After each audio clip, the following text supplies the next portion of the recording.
साहिब बंदगी सतनाम।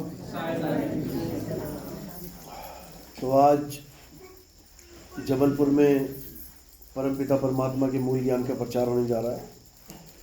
बहुत बड़े भाग होते हैं उन जीवों के जो अपने पूरे जीवन काल में एक बार भी इस मूल ज्ञान को सुन पाते हैं, और उससे भी बड़े भाग हैं उन जीवों के जो इस मूल ज्ञान को थोड़ा सा भी समझ पाते हैं। क्योंकि सुनना आसान है, आए बैठे 1 घंटा 2 घंटा सुन के चले गए, लेकिन इस ज्ञान को समझना बहुत मुश्किल होता है। ये ज्ञान उसके समझ में आता है जिस पर परमपिता परमात्मा बंदी छोड़ की दया हो, मालिक की कृपा हो। अन्यथा ये ज्ञान बड़े बड़े ऋषि मुनि, पीर पैगंबर, औलिया को भी समझ में नहीं आता। आज भी ऐसे कई संत हैं जो हमारा सत्संग सुन भी रहे हैं, ज्ञान को समझने की कोशिश भी कर रहे हैं, फिर भी नहीं समझ पा रहे हैं। भक्तों की तो क्या बात की जाए, बड़े बड़े संत नहीं समझ पा रहे। क्योंकि अगर आज ये लोग समझ जाते तो हम सब एक हो जाते, लेकिन एक नहीं हो पा रहे हैं। कारण केवल अज्ञानता है। लेकिन एक समय ऐसा आएगा जब सब एक हो जाएंगे, और वो समय बस आने ही वाला है, ज़्यादा दूर नहीं है। धीरे धीरे धीरे ऐसी जागृति होगी, पूरा संसार इस एक ज्ञान को समझेगा। वो समय आने ही वाला है, वो आपकी आंखों के सामने अपने आप आ जाएगा। तो आज उसी अनमोल ज्ञान की महिमा गाएंगे, परमपिता परमात्मा की महिमा गाएंगे, शब्द गुरु की महिमा गाएंगे, और उम्मीद करेंगे कि सारे संसार में, पूरे विश्व में ये मूल ज्ञान फैले और सब एक झंडे के नीचे आ जाएं। सब झगड़े लफड़े ख़त्म करके एक परमात्मा के नाम का सिमरन करें। तो सत्संग शुरू करने से पहले परमात्मा के नाम पे जयकारा लगाएंगे। बोलिए परमपिता परमात्मा की जय, सतगुरु बंदी छोड़ कबीर साहिब की जय, सभी संतों की जय, सभी भक्तों की जय, सत्संग कराने वालों की जय, इनके माता पिता की जय, इनके बाल गोपाल की जय, गांव नगर बस्ती की जय, आज के आनंद की जय, सकल हंस को बंदगी साहेब, सतगुरु नितिन साहिब की जय, सतगुरु गजापति साहिब जी की जय। तो मालिक समझाते हैं कि ये इंसान जन्म बड़ा दुर्लभ है, ये बार बार नहीं मिलता, बड़ी मुश्किल से एक बार मिला है, और एक बार मिलने के बाद दोबारा मिलना बहुत मुश्किल है। 84 लाख बार अलग अलग योनियों में भ्रमण करके आना पड़ेगा। एक भी, जैसे आप सड़क पे जा रहे हो, एक रॉन्ग टर्न ले लिया आपने तो समझ लो शहर बदल जाएगा, पता नहीं कहाँ पहुँच जाओगे।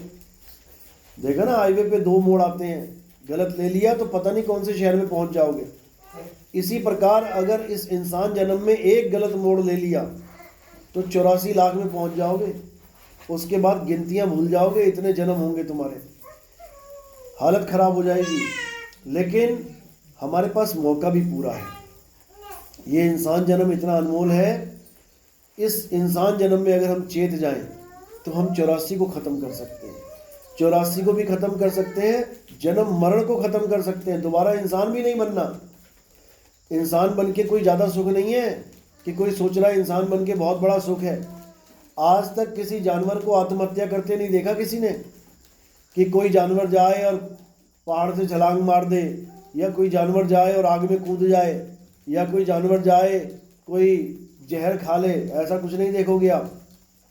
ये इंसान है, ये पहाड़ से भी छलांग मार दे रहा है, ये नदी में भी छलांग मार दे रहा है, ये जहर भी खा ले रहा है, ये फांसी भी लगा ले रहा है, ये सब कुछ कर ले रहा है, गोली भी मार ले रहा है अपने आप को।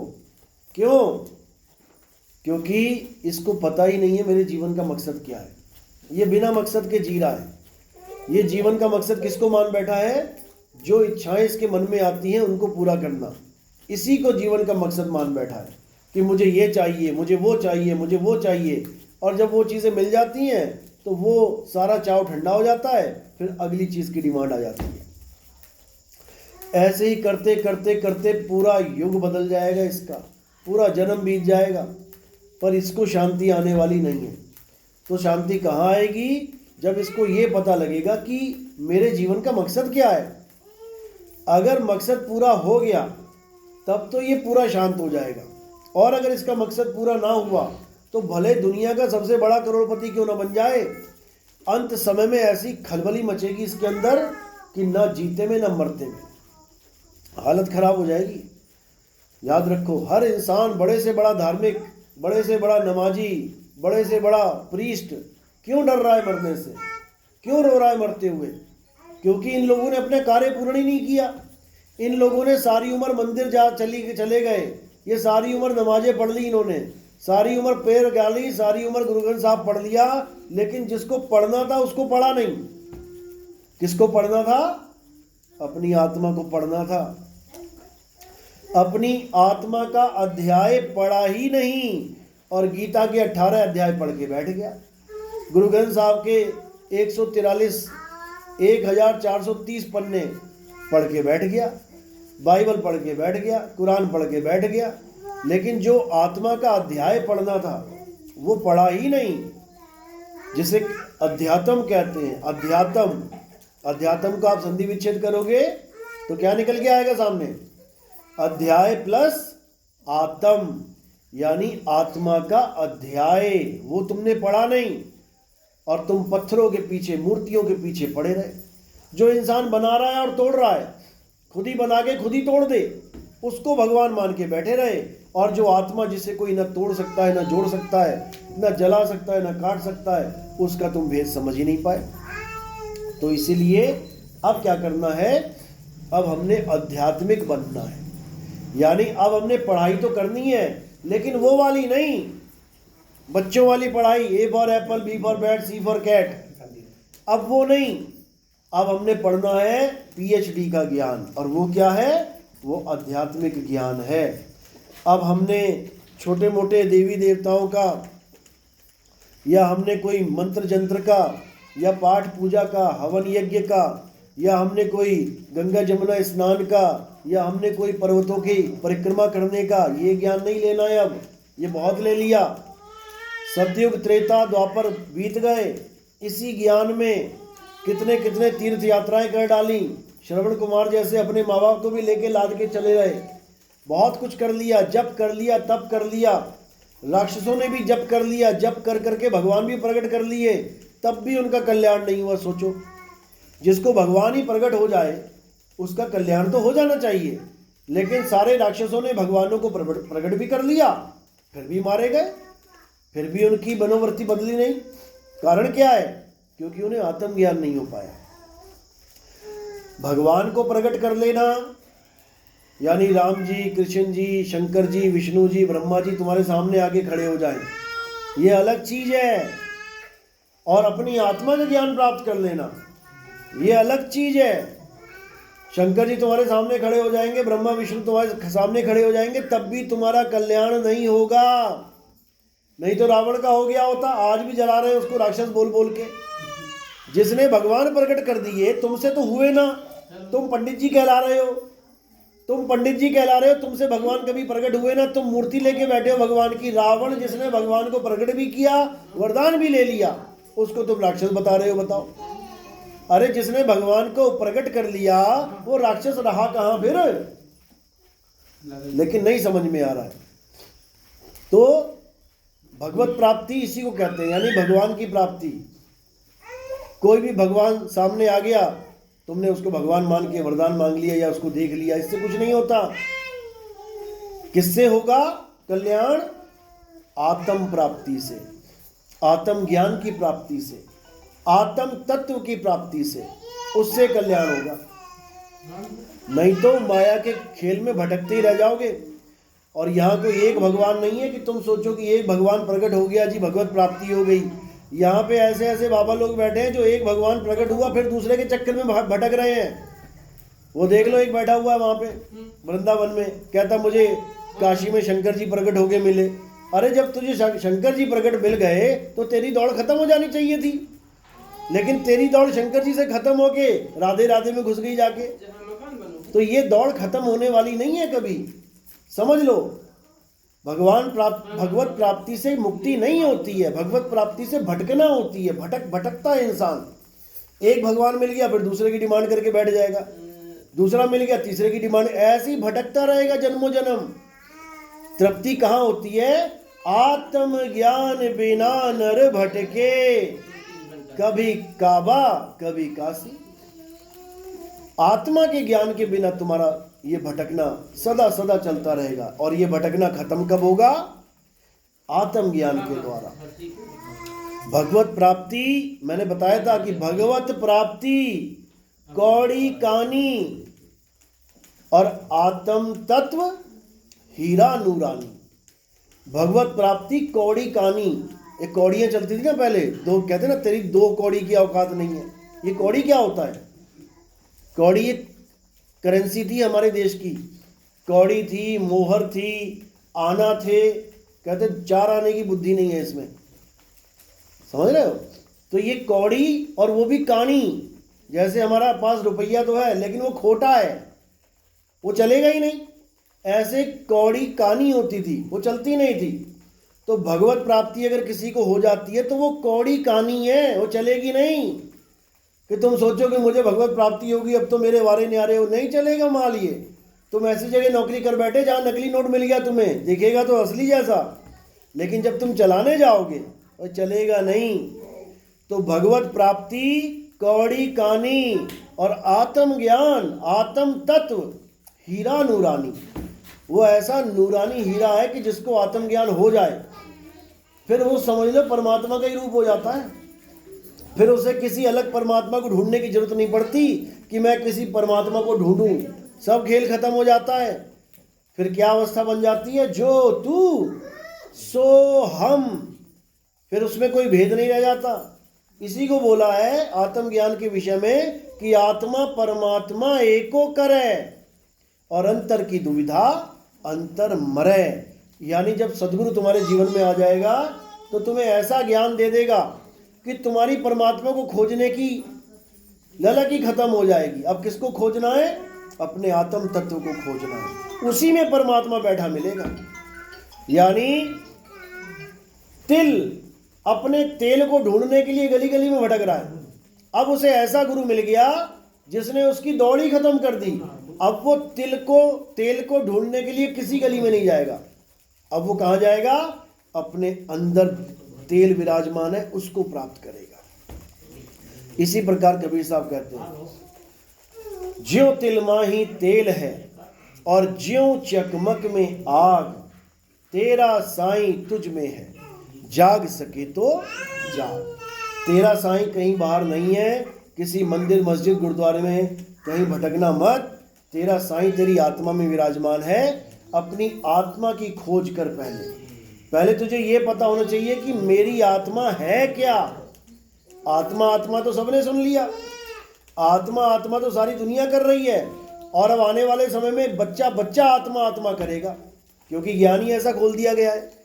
2018 में मैंने क्या बोला था कि आज तुम्हें भले अजीब लग रहा है ये ज्ञान, लेकिन आने वाले समय में तुम्हें हर बाबा दिखाई देगा आत्मा आत्मा करता, और वो समय आ गया है।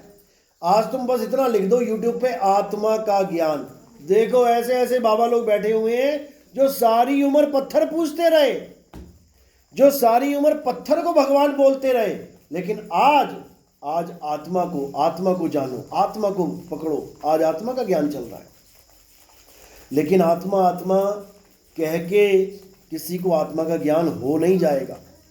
समझ लो, तुम्हारे घर में आग लग गई है, सारे चीखने लग जाओ पानी पानी पानी पानी पानी, सारा शहर चीखने लग जाए पानी पानी पानी, बुझ जाएगी आग क्या? इतना ज्ञान तो हो गया कि पानी से आग बुझेगी, लेकिन पानी का अता पता नहीं है तो बुझेगी कैसे? इतना तो पता लग गया कि आत्म ज्ञान ही सर्वश्रेष्ठ ज्ञान है, लेकिन आत्म तत्व है क्या ये नहीं पता, तो ज्ञान होगा कैसे? तुम्हें पता है कि डूबने से बचने के लिए क्या चाहिए? हमें क्या चीज आनी चाहिए डूबने से बचने के लिए? तैरना। इतना ज्ञान सबको पता है, ता एक ही मात्रा, रा और ना में आका डंडा, तैरना, ये सबको पता है।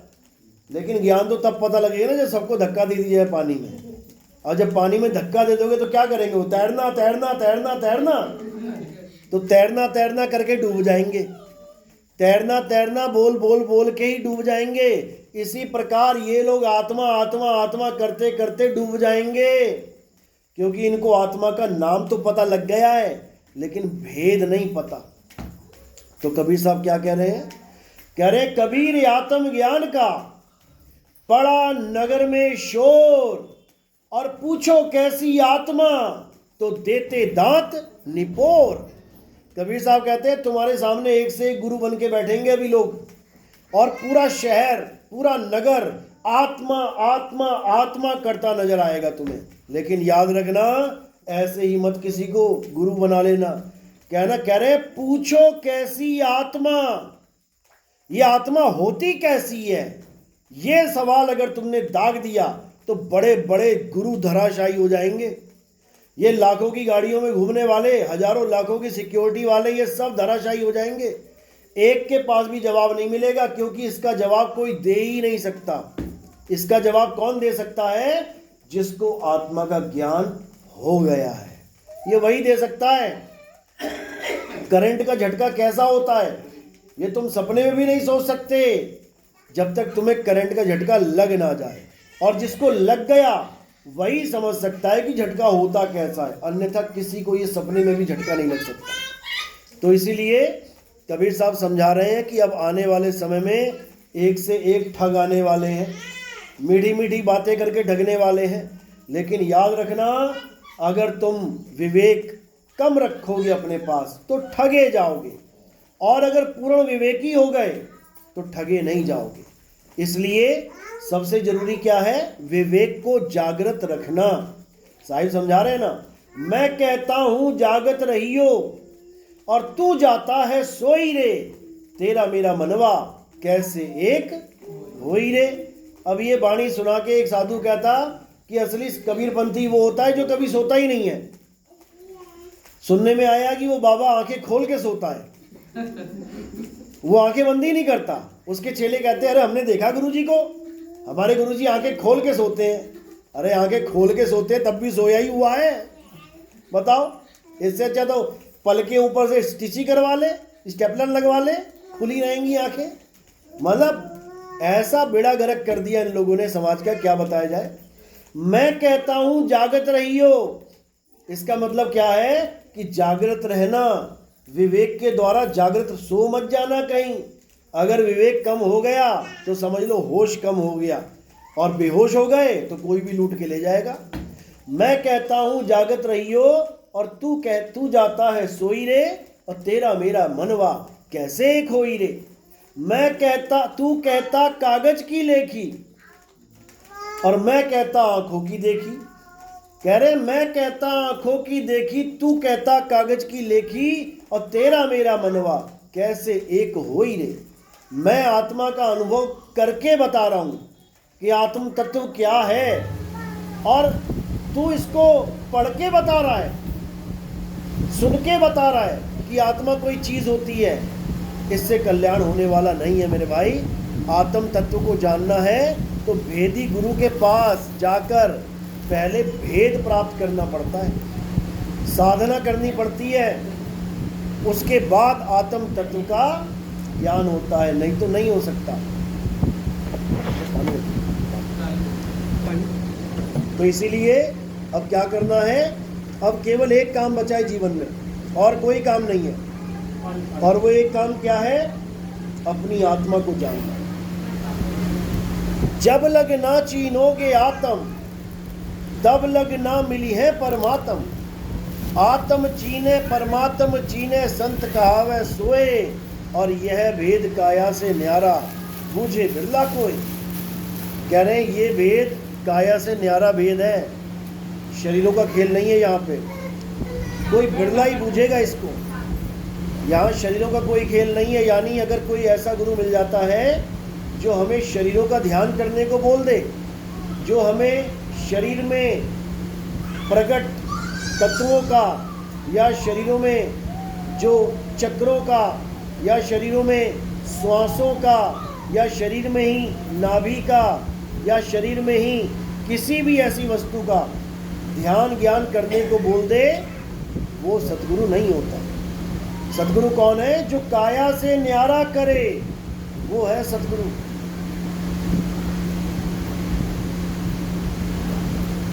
तो कबीर साहब यही समझा रहे हैं कि देही को सतगुरु कहे,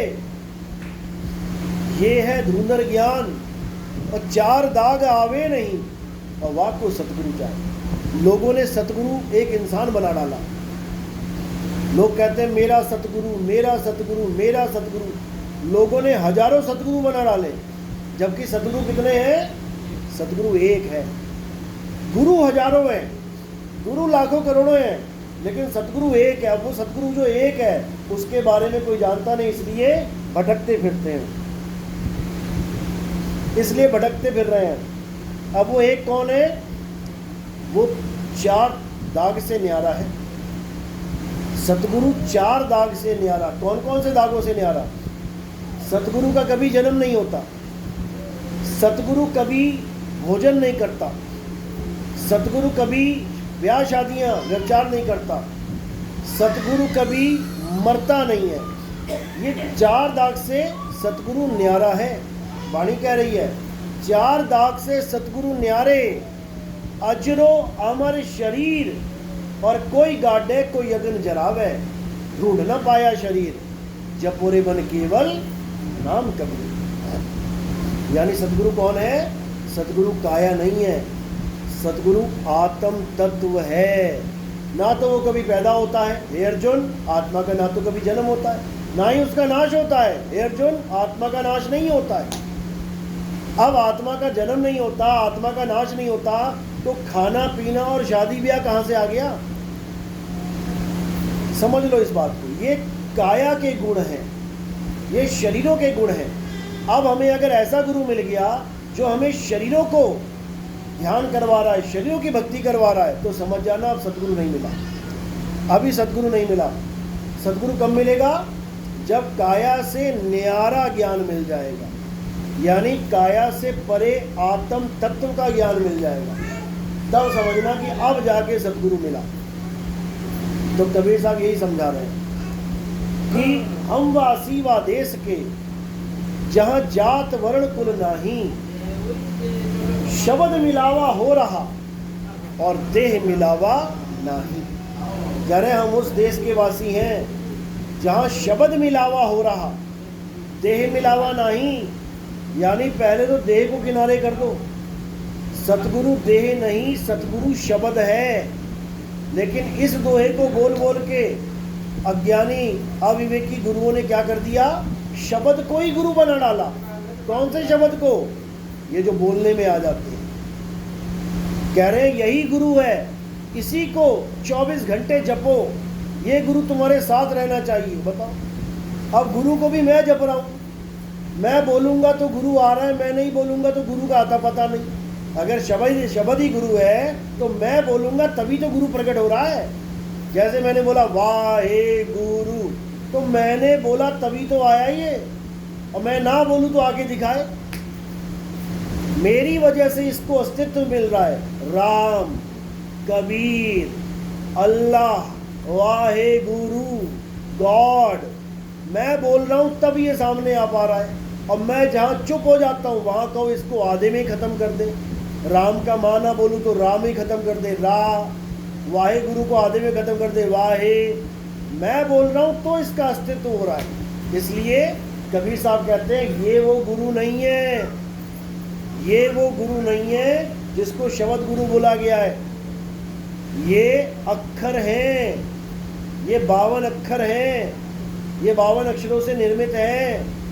इसलिए अंग नंबर 340 पे गुरु ग्रंथ साहब में बिल्कुल क्लियर बोल दिया, 52 अक्षर लोक त्रय, सब कुछ इन्हीं माही, और ये आखर खिर जाएंगे वो आखर इनमें नहीं। यानी कोई अगर ये सोच के बैठा है कि यही गुरु है, तो कह रहे हैं ये आखर खिर जाएंगे, ये वाला गुरु खिर जाएगा, नाश हो जाएगा, वो आखर इनमें नहीं।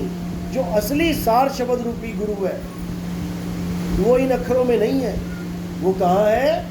वो आत्म तत्व में विराजमान। तो कह रहे हैं आत्म में राम और राम में आत्म, चीनस गुरुमुख विचारे।